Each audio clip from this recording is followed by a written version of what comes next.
signed the bill, knowing it could very well be overturned by the High Court. So who's in charge here, the lawmakers or the women who make these decisions? Anyway, Joan Walsh is editor-at-large for Salon, of course, and an MSNBC analyst, of course. And Margie Omero is a Democratic pollster for Purple Strategies. Margie, I want you up first here.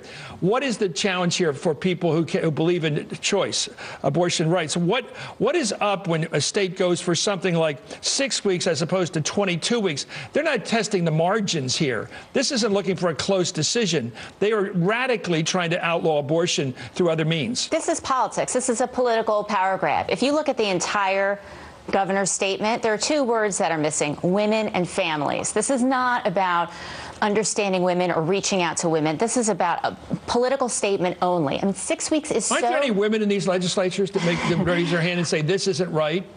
I mean, there must be, but, you know, here's what's so extreme about 6 weeks. You could be trying to get pregnant and still not know at 6 weeks. That's how early it is. It is deliberately early, and the rest of the bill is also designed to shut down the one service provider. So what it does in North Dakota. So what it does, it puts those bills what 10% of Americans support. It basically ends access altogether, and that's a fringe position. That's about 10% of Americans who say abortion should be illegal in all cases, and that's what this bill does. I have to tell you, Joan, you and I have talked about these things. I don't understand the world these people live in. You can have all kinds of moral positions about abortion.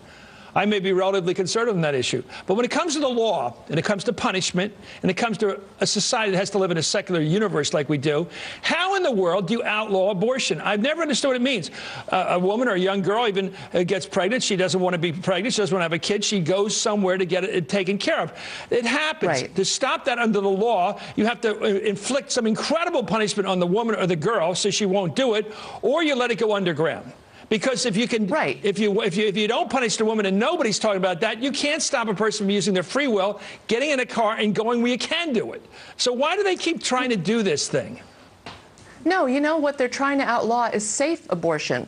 Abortion never goes away. We had it before it was legal. We will have it, God forbid, if it were not legal. And we have, you know, a rise in unsafe and late abortions because of access. It's tragic. But I want to just put a little bit of an optimistic spin on this. This is what losing looks like, actually, Chris, nationally. These groups, these extremist groups, they were shellacked in the presidential race. They handed Senate seats to Democrats in Missouri and Indiana, seats they should have had with their extremism. And now what they've done, this is a grudge match in North Dakota. There was a wonderful anti-abortion state senator, Republican, last year who nonetheless defeated, single-handedly almost, defeated the personhood amendment that they tried to pass because he said it was not legal and he believes in the law.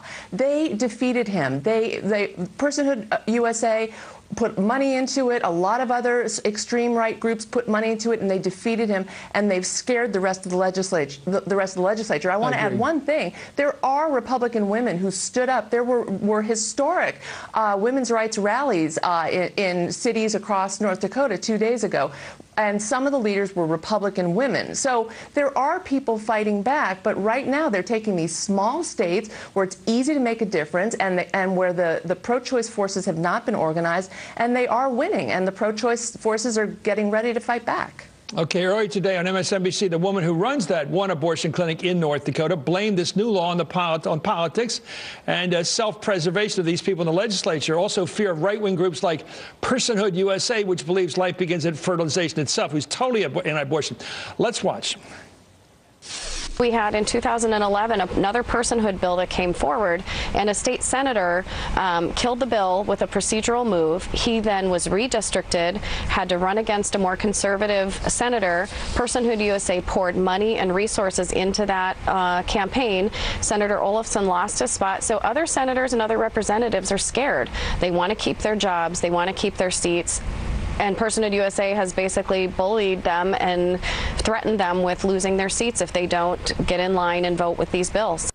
Are we getting into a totally polarized political world where if you are a Republican, say you're a moderate Republican, a center-right Republican, you just like lower tax, less government, and you don't want to do any of this stuff, you want to leave it alone, Roe v. Wade's fine with you, and do you get pressured? Do people show up at your office and say, we're going to primary you, buddy? What's going on here? Why are they going so extreme with this stuff?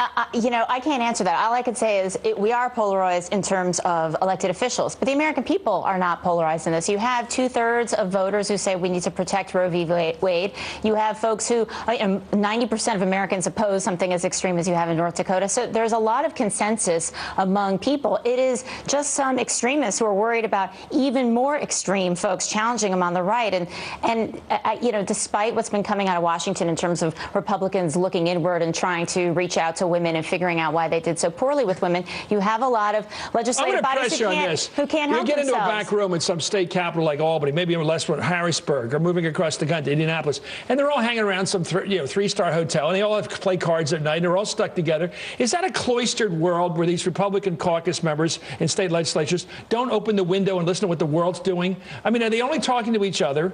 Because they're going to come up with this stuff. You go, in what room did they think that was a good idea with 5 or 6 people in the room? Hey, why don't we make it 6 days or 6 weeks? I know they need more polling because clearly, those are not popular positions, and maybe it's because they're all playing cards together. But people have been doing that for a long time, and you still need to go out and reach out to your districts and press a flush in order to get reelected. So there's something new about a newer crop of folks who or the way that the districts have been run, that have now been folks have been getting pulled to the right. I mean, if you look at the coverage out of North Dakota, a lot of it's so processed. It's about, well, now we have the money to defend the state from a challenge, and it's not at all about what they're trying to do. Or maybe a perverse flip side to what's going on the Democratic side. I looked. Kay Hagan came out today for gay marriage. John Tester came out for it. Claire McCaskill came out for it. Mark Warner came out for it. All in the last couple of days, Joan.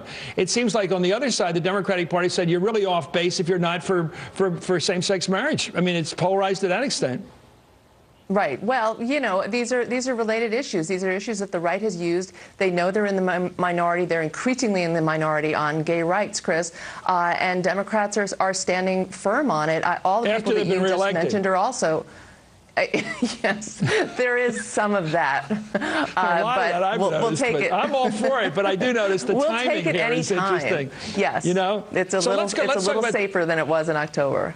Well, we're going to be talking about these things as long as we live. Anyway, thank you. Nothing wrong with debating these issues. I think some of this backroom stuff is just completely unconnected to the national debate.